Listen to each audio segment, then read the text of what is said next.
Good morning and welcome to the Core Connection. I'm Mira Rubin here with you on Enlightened World Network. And today's topic is age.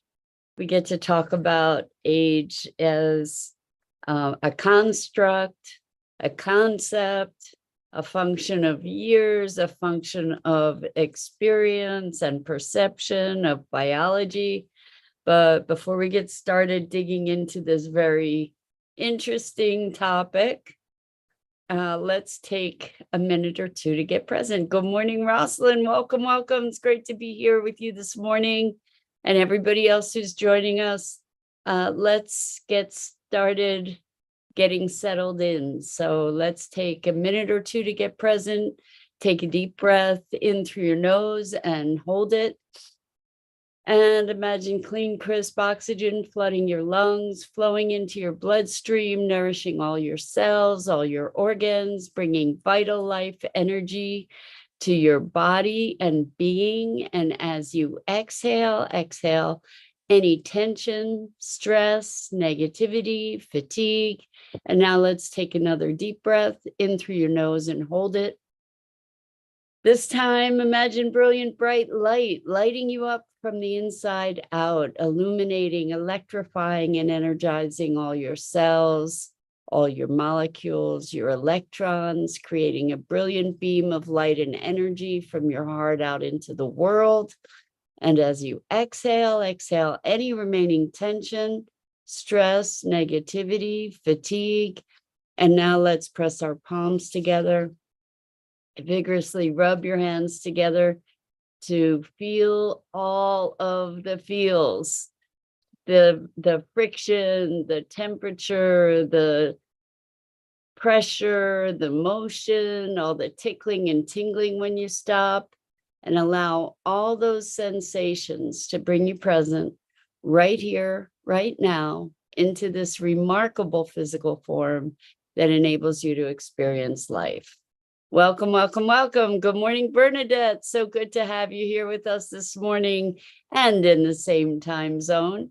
Welcome, welcome. So we're talking about age. And I think age is such an interesting conversation. And aging and the concept of old, all of that is so interesting. I was reading a promo for a book that Steven Kotler is publishing.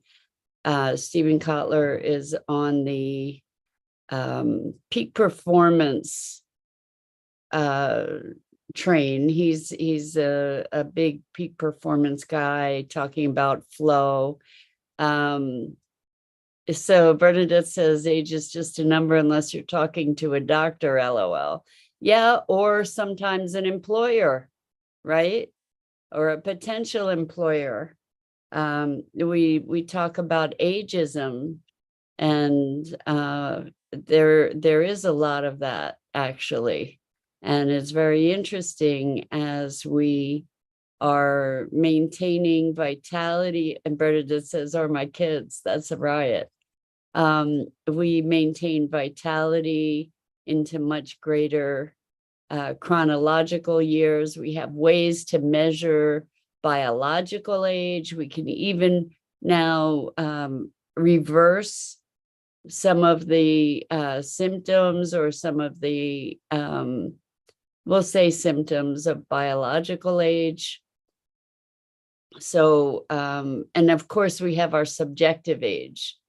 For the longest time, I was 15. Like that was the age that I related to for forever, a long time ago. And now, now I'm not so sure, but we're often our years are much usually way more progressed than our sense of our own age and vitality. And so I think it's a very interesting conversation to have. We talk about people being wise beyond their years, or we talk about people being old souls. And I remember years ago, I was dating somebody who was 43, and they were talking about how they were ready to be, settle into being a grandparent, and that they were too old for this or too old for that. Good morning, Robin. Welcome. So good to have you joining us this morning. And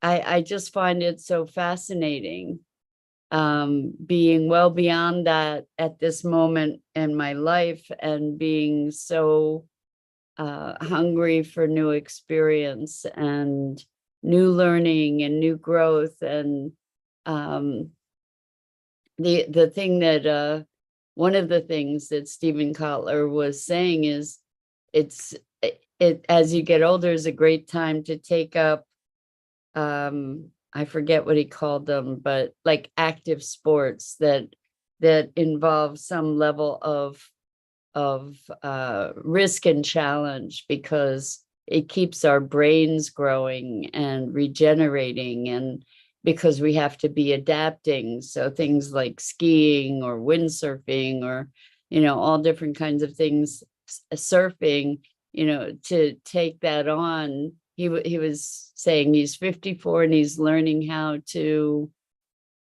I think he said, bench surf, but I don't know what that is.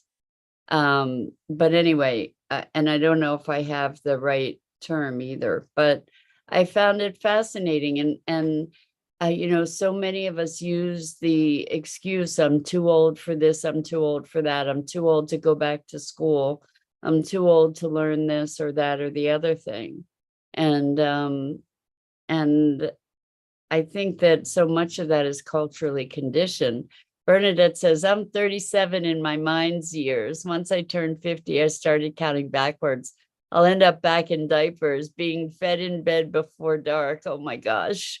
LOL. However, I am newborn now and learning how to breathe, walk, and eat. Probably since January 22nd was the beginning of a new life. I live life, not just existing. Bernadette, I can't tell you how happy I am to hear that from you. That is just so wonderful, wonderful, wonderful. And I think that we all get to be born anew. I mean, you had really dramatic circumstances that truly brought that home to you, body and soul, literally.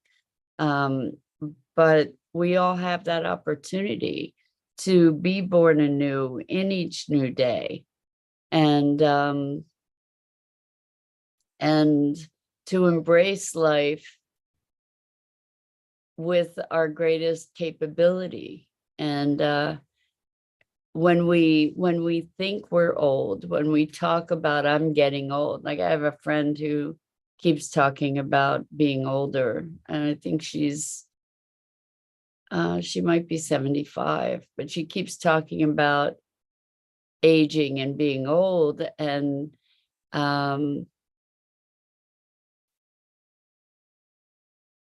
I think that it hastens her decline, frankly. That I remember feeling a lot older 10 years ago than I do now.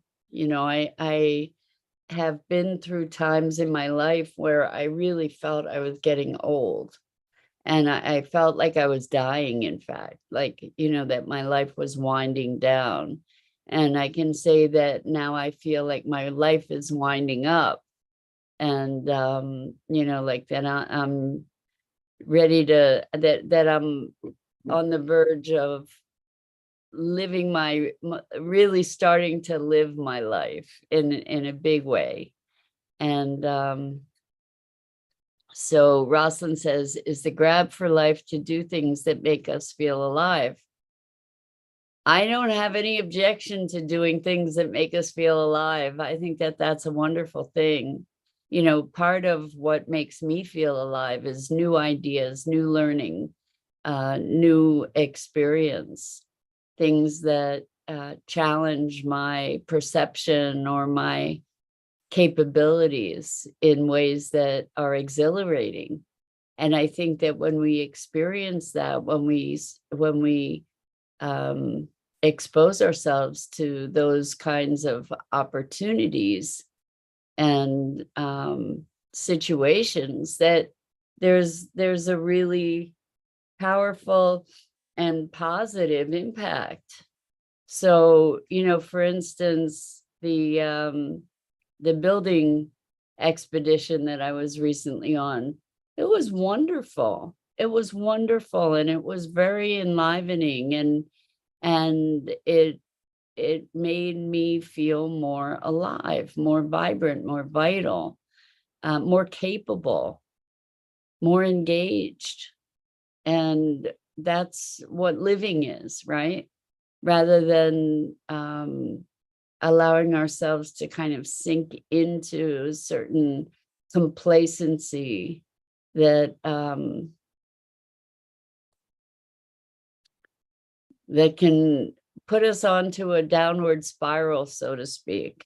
Oftentimes when we have health challenges or we have emotional challenges, these things can age us when we have worries and concerns. And there's something to be said for giving ourselves opportunities to break out of that pattern. And we can turn the clock of time backwards. And I was reading an article about all kinds of new medical innovations that are literally turning back the hands of time, that are reversing aging, or the physical appearances of aging, and also improving cognition and brain function and all that kind of great stuff. So the things that we've characteristically attributed to age are the boundaries are getting more and more fuzzy around it. And Bernadette says, I think it's crucial to our being of doing things that challenge us mentally and physically, opposed to just sitting and waiting for the next day to come. Exactly. We get to embrace life in order to be vital and alive. Just totally makes sense, right? So the question, one of the questions to ask is, what brings me vitality? What do I enjoy? What is life affirming? What can I do, and how can I think and be in life that is life affirming? To create new challenges for ourselves, to push ourselves, not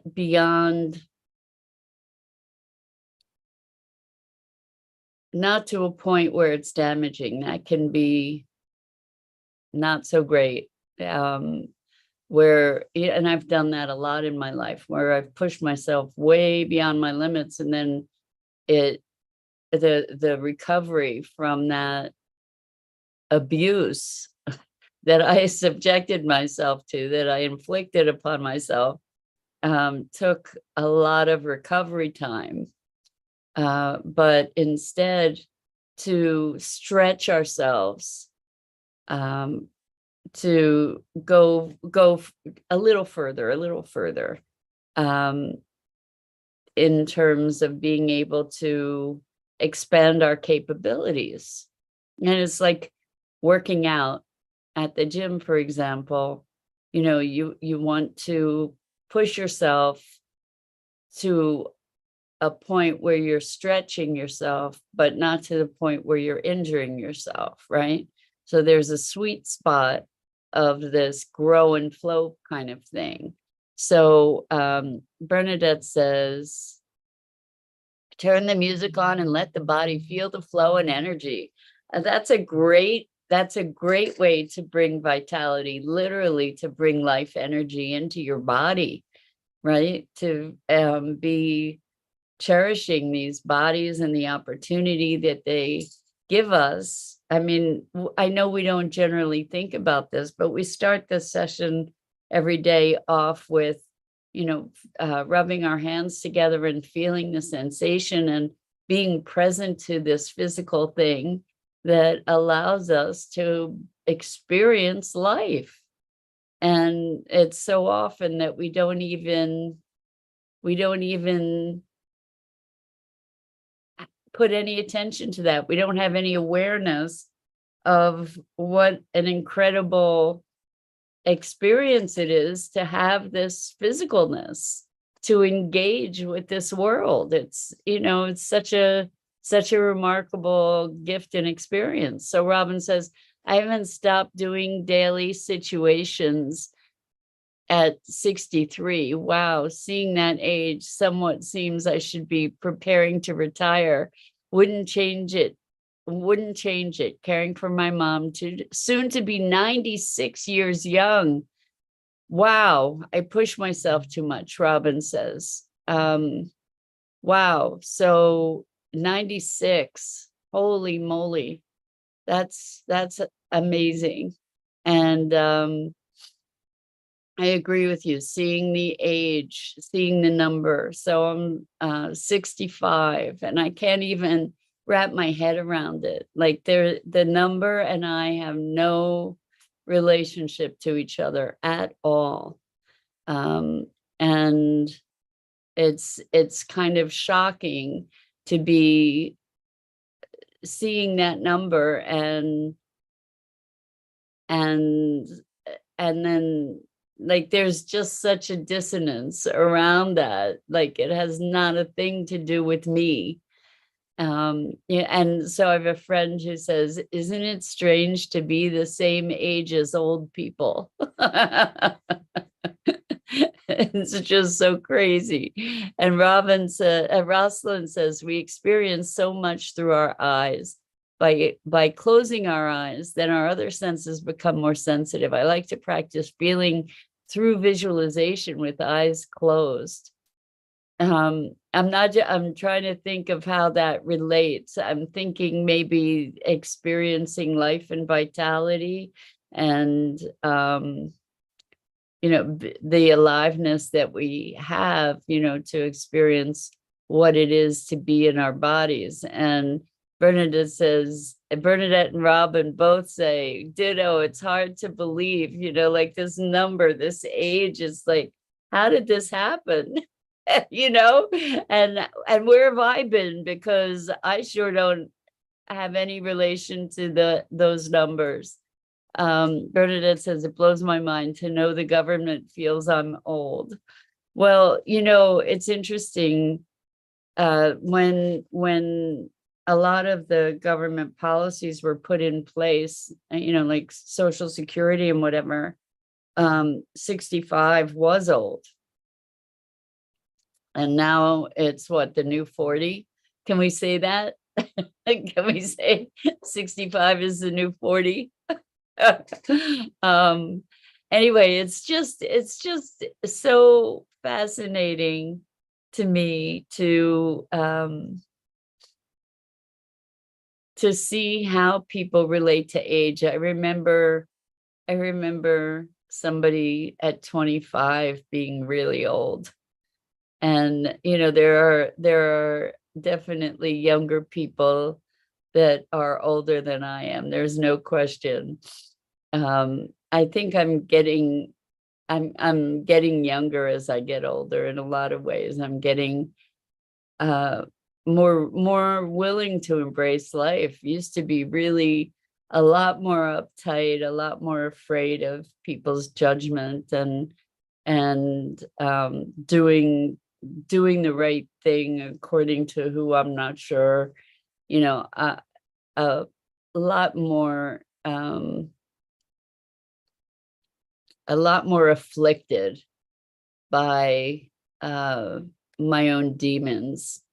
And so it's wonderful to feel the freedom from that as the years are going by. So Bernadette says, yes, we can say we are 40.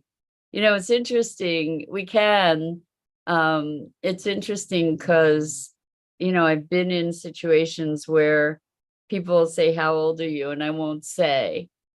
And it's interesting to notice that, because what's the dynamic? I think that the reason that I won't say is because I don't want the projections of, oh, or the projections of, well, you're old, or you're not so old, or you look great, or you don't look great, or like whatever it is. We have these ideas about age, and it's interesting. It's interesting. And there are other situations where obviously I can just disclose my age, and we're all together in that, or not. It's just interesting. I noticed I was in a situation, and one of the people was talking about being an elder and a matriarch, and there's I've worked hard to be that, I guess, right? I've gone through a lot, like you have, to have the wisdom, hopefully, that we have, right? We've earned it. And yet when somebody says, the matriarch or the elders, part of me just wants to cringe, and so it's so interesting. We have a cult of youth in our culture, that's for sure. Bernadette says, I always say, how old do I need to be to have this conversation? That's great. When somebody asks, how old are you? Yeah, that's a great response. I love that, Bernadette. Rosalind says, seeing pictures of younger self doesn't necessarily match wanting to go back in time. I don't want to relearn or re-experience what's in the past. Yeah, Rosalind, I am with you 1,000%. I would not go back, not for a minute. Thank you very much. Once was enough. I'm good with that. And what my experience is that overall life is getting better and better. And I would not revisit the past. A lot of people spend a lot of energy looking at the past with what if and if only. And I think that it's such a waste of energy and our current vitality to be putting our attentions and energy into what coulda, shoulda, woulda been, because what was. What was. So, and what can shift is the contextualization of it, that really can change